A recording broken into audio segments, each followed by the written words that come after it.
Miraculous just came out with a new cookbook with recipes from the show, and we're gonna be baking something from it. We're gonna be making Gabriel's pancakes. No, I'm just kidding. I'm gonna be attempting the Miraculous macarons. I've heard macarons are difficult to make, so this will really be putting this cookbook to the test. Here's the front of the cookbook. We can see it has some of the different recipes, and this cover actually turns into a poster for the 10th anniversary of Miraculous. And then this is what the cookbook looks like without it.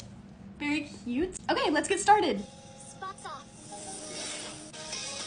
First, we're making the macaron shells. The ingredients for macarons need to be very exact, so the recipe calls for a kitchen scale. I don't have that, so I'm using a scale for my lab kit, but it's gonna work. I put the egg whites in a bowl and then save the yolks for later. We'll use them for the buttercream. And then we measure our almond flour and powdered sugar. This also has to be measured very carefully and then sifted. For each recipe, there is a note at the top from one of the Miraculous characters.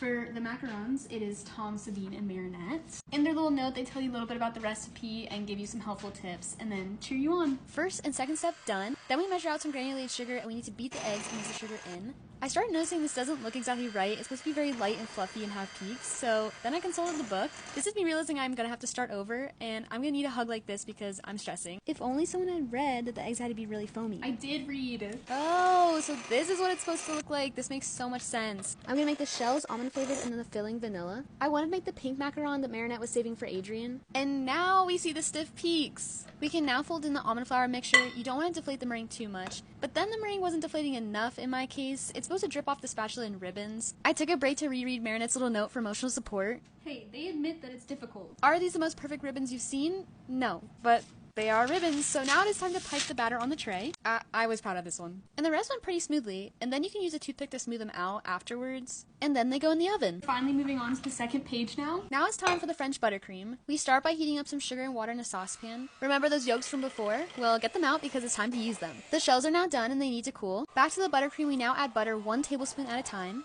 I'm making the filling a darker pink because Marinette loves pink, and I do too. And now the buttercream is done. While the shells are cooling, I made a matcha, and then I started thinking, could you make matcha macarons? And then realized I was getting way too far ahead of myself, because let's see if you can do these basic macarons first. The matcha is good, and now it's back to work. Okay, I think they've cooled for long enough, so we're gonna try and take them off now. I wanted to do that satisfying popping macarons off the baking sheet thing, but we're not there yet. And now I'm filling my first macaron, and then putting it together, and yeah, we kind of killed that. That looks pretty cute to me.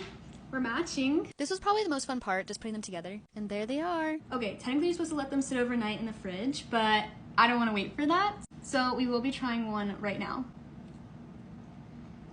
Are you going to tell us how they are, or? Very good. Okay. For this being my first time ever trying to cook macarons, I don't think I did that bad. Like, at least they look good, and they taste pretty good too. So that's a win in my book. That was the macaron recipe from the Miraculous Cookbook.